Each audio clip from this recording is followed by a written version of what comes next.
Hey there, thanks so much for finding my channel. I'm so happy you're with me. Today I'm talking about nurturing versus mothering. Now, this is something that is very common in relationships, something that my clients often come to me with. And before I get started, I'll tell you a little of who I am. If you're new to my channel, I'm Lisa the Love Coach, Lisa Concepcion, certified professional life coach who specializes in dating and relationships.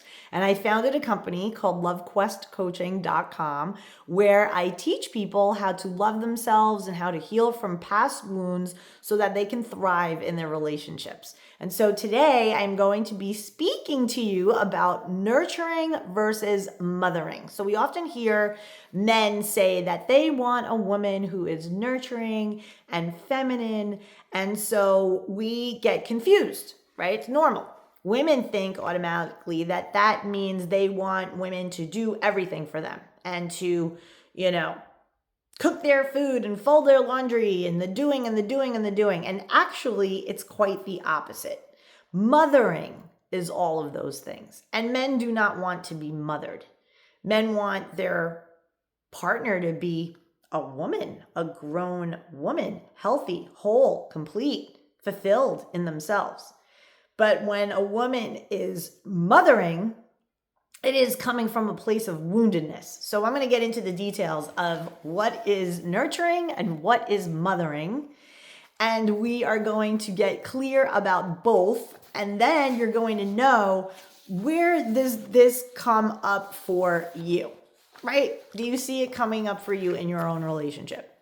So nurturing, it's all about intention. So with nurturing, the intent is for you to help your partner grow, to inspire them, to support them.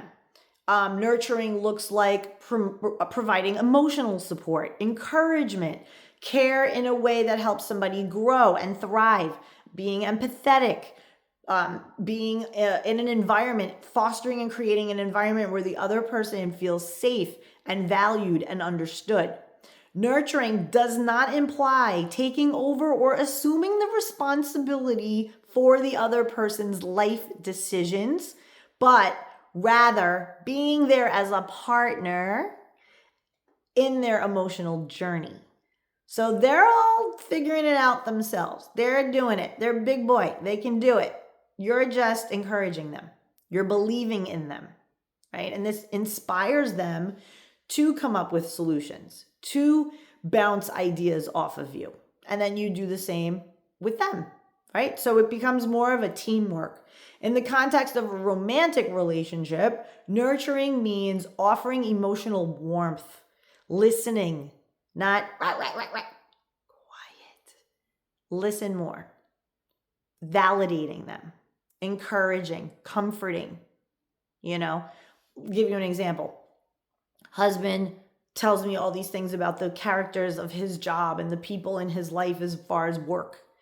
And I don't know the ins and outs of these people and what they're doing and whatever, but I just shut up and let him get it out, right? Let him think out loud.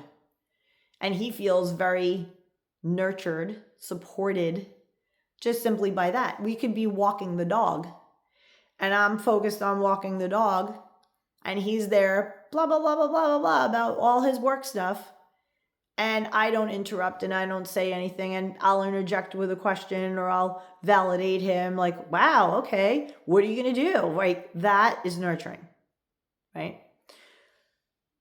Encouraging growth and development, supporting their goals, passions, personal development. Everything here is about inspiring people to grow. That is nurturing. It's coming from a place of confidence, coming from a place of genuine support. Not doing for, but being with the person as they are doing for themselves. And it's also promoting trust, right? That this person can come and tell you anything, right? Men feel really good about that when they know that their wife, they're like, dude, this chick is my rock. I can tell her anything about anything. And she's always nurturing.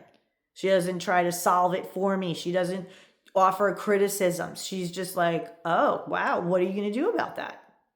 right? Because that makes me think. It makes me feel like she trusts that I can come up with the right answer for myself, right? And if I cannot, then I will ask her, and she's always at the ready, like, well, let's think about this. What if you did this? What if this happened? What if that? It's a collaboration. It's a collaboration. Very important. Sharing responsibilities, being a team player, and cooperating in everyday tasks and decisions. This is really important when it comes to household chores. When I'm coaching my couples, this is such a common thing that comes up with couples. What is happening with people? They cannot agree on who does what in the house. It's both of your house. So, like, ladies, you got to find a guy who's domesticated. You can't be with dudes whose mommies picked up for them until they were 30 years old. You can't have that. Find yourself the guy who lived alone for a bit, knows how to keep his shit straight in his house, in his dwelling. And if he does not, at least has the means by which to hire somebody to do it for him. Little cleaning service, get underneath the bowl, Not everybody wants to do that. It's not like the greatest thing to do, but we have to be adults, right? We have to be adults. All right, so let's jump into mothering. Okay, because this is the thing what people get really confused with, and it's very easy to go down that path, especially if you haven't done the inner work as to why you mother. So let's get into some of the intention. The intention is for you to feel safe through control and to appear as valued and needed, so that it kind of is a codependency where the thought is, well, if they need me, then they'll stay with me. And if they stay with me, then they'll love me. So let me be all on them like a mommy and do for them to control the outcome. You see how this is? It's much more manipulative. The mothering aspect is very manipulative. Mothering, in contrast to nurturing, involves a more over-caring and a parenting role. It's literally, you feel like a mother. So when I hear clients say to me, I'm just so over my husband, I'm done, I feel like I'm his mother. Well, you stepped into a mothering role. So they get a little shocked when I ask them, interesting, tell me more about why you're mothering as opposed to nurturing. And they look at me like, light bulb goes off. What do you mean? I thought I was nurturing. Oh, no, you're mothering. And there's a valid, good reason for why you are showing up in your relationship this way. And let's get to the root of what that reason is. And it can be a different reason for everybody. But there is a good reason for why you're choosing to be a mother in your relationships. You're showing up to even your siblings, your parents even. You're parenting your parents. There's a valid good reason for why you're doing this in your marriage, in your relationship, in your sibling relationship, etc. Even at work, even in the workplace, we do have mother hens at the workplace, right? If you're the mother hen, you're going to probably be taken advantage of a lot. So I help people with all of this stuff because it does show up in various aspects of life. So when you heal it in one, like dominoes, every other aspect gets healed too. So if that's something that you notice in yourself, that you take on a much more mothering role and you want to shift into that more feminine nurturer, right? Where your man is stepping up instead of stepping aside so you can take the lead and it's exhausting you. If you want to get out of that, let's connect, let's hang out and get this sorted out. You can connect with me at lovequestcoaching.com. And so let's keep going with these examples. Sometimes when mothering, one partner even takes on a more dominant role. And so the other person can feel very controlled and even stifled. And it really comes with an assumption that the other person is incapable or incompetent. And so when coaching couples, this is when you'll hear the spouse say, why are you even with me? If you think I'm so incapable and you think that I don't lead and you think that I'm this, that, and the other, because the mothering always comes with criticism and you're beating down your person, right? Nurturing lifts somebody up, mothering tears them down with control. right? And typically, if you are mothering, if you do default to mothering, you're probably going to attract weak men, right? More men with less responsibility, men who shirk responsibility. They don't like responsibility. Men who might under earn. So now you're the breadwinner, you're the mommy, right? So be very mindful about what you are doing and why you're doing it, because that's going to impact the type of people you attract. So in relationships, mothering can manifest as taking on the caretaker role, handling your partner's needs to such an extent that they depend on you for comfort, decision making. They can't make a decision. These are the men who they can't dare go to the grocery store to get 3 items without the total supervision and, just woman on his shoulder. Right? He can't just be like, hey, I'm going to the store. I'm going to get a few things. Oh, what do we need? Yeah, we're running out of milk and I want to get, a sandwich for the road trip that I'm going to do and blah, blah, blah. Oh, okay. All right, cool. And he knows. You don't have to call him 15 times. You don't have to send him with a list. He's got his shit in his phone. He knows what to do. He's a big boy. He's a man. He's a leader.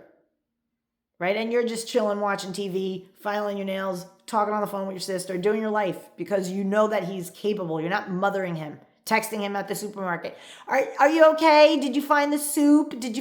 Come on. Did you find the bananas? In this market, they're in a different place than at the other market. I just want to make sure that you're getting them. Like, okay, ma. Right? It's like that makes the wee. Anytime a woman is mothering, bing, boom. Just keep that visual in your mind and you'll stop mothering like that. And then finally, you're kind of like overprotecting them to a point where you're shielding your partner from discomfort, challenges, growth. It limits their independence. You're managing them or micromanaging them, like I just described with the supermarket example, taking charge of their day-to-day life, making all the decisions for them, fixing problems without being asked, right? Always volunteering a solution. That's the guys. The men, they like to create the solutions. They like to tinker and come up with solutions. Don't do that for them. Don't mother. Encourage. You'll figure it out, my love. You're smart. You'll figure it out. Oh, the garage door thing is jammed again. Oh, I don't know. Oh, maybe we YouTube it. Plant a seed. But you don't go in the garage and you don't sit there and you don't say, what about this? And look at that. You don't do any of that shit. You stay in the house. What about on YouTube? You think they have it on YouTube? And then he's out there with the YouTube trying. Let him search. Let him do it. That's what guys like to do. Because guess what? Then he gets to come back in 10 minutes later like the hero. I fixed it. You did? What'd you do? You said to go on YouTube. I went on YouTube and I searched the model and make of our garage opener. They had it? Yeah. They had a whole video and I did exactly what they said. It took me 3 minutes. Oh my God, amazing. Look at you. Good job. That's all it is. You do that for a man. They feel like there's nothing I can't accomplish with this woman. She's my rock. There's nothing I can't do with her. With her, everything comes clear. See how it is? Versus you going out there. Oh, it's crooked. I see where it's broken. I wonder if we have to call someone. None of that. None of that. Don't even go there. Don't even go there. The other final thing is dropping everything to be superhero mother for everyone in your life. That's how you know you're mothering.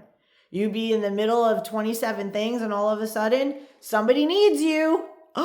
Put on my cape. Let's go fly over to superhero land so I can be the superhero. No. No, this is mothering. This is mothering. It's okay to be nurturing. You care about your people, but you can say to your sister, beautiful, I'm going to call you in 20 minutes, okay? Because I have something in the oven and I'm dealing with something and I care about you and I want to know what's going on, but I have to call you in a half hour. Boundaries. And sister will be like, sure, no problem. I'll be here. And then you call your sister when you can. But the mothering, it's drop everything and right away you're there for the person. You drop whatever. You sacrifice. Everything is sacrificial. Mothering can lead to dependency, where one partner feels like an infant, very dependent on the other person. And mothering is rooted in woundedness. So wounded people attract takers. So handle whatever is at the root of the mothering behavior in relationships. And this, I can help you with this literally in a 1-hour phone call. Get on my calendar. Link is in the description. Let's roll. Because this is a thing that is like insidious in a marriage. Oh my God. It makes people get at each other's throats. Awful. Awful, awful. Okay, so reminder, takers will always take, so be careful who you're giving to and how you're giving to them. And when you continue to give to someone who isn't reciprocating or even initiating giving to you, that is going to lead to martyrdom, and then you're going to explode, right? So the way to handle people who are not giving to you is to give less, not more, right? It's to pull back on your energy. Don't give more energy. Pull your energy back. Support versus control. Nurturing supports independence and personal agency, while mothering might veer into controlling behaviors, with one partner trying to take charge of problems and emotions and decisions. The last thing you want as a grown-ass adult is your partner trying to make decisions for you and treating you like you are 8 years old. It's like very off-putting. Empathy versus pity. Nurturing comes from a place of equal partnership and empathy, understanding, right? Mothering, on the other hand, comes from a place of pity and an assumption that the person is incapable of handling their own challenges. And so that it begs the question, as I said earlier, why are you even with me if you think I'm such an idiot? If you think that I can't do these things, if you think that I'm like a child, then why are you with me? Why are you treating me like a child? Why do you think I'm a child? It's going to make a person doubt why you are even with them. And then they're going to not like being treated that way. And they're going to start rebelling against it, just like a teenager. You rebel against your mom because your mom's too much mothering. It's too much. You're trying to get your freedom. No different in a marriage and a relationship. Eventually, if you are coming at somebody in a way that is mothering, they are going to disconnect. They're going to shut off, shut down, and they're going to be quiet and disconnected, right? And you're just going to keep getting more and more agitated and exhausted because you're doing everything all the time. In a healthy relationship, both partners can nurture each other.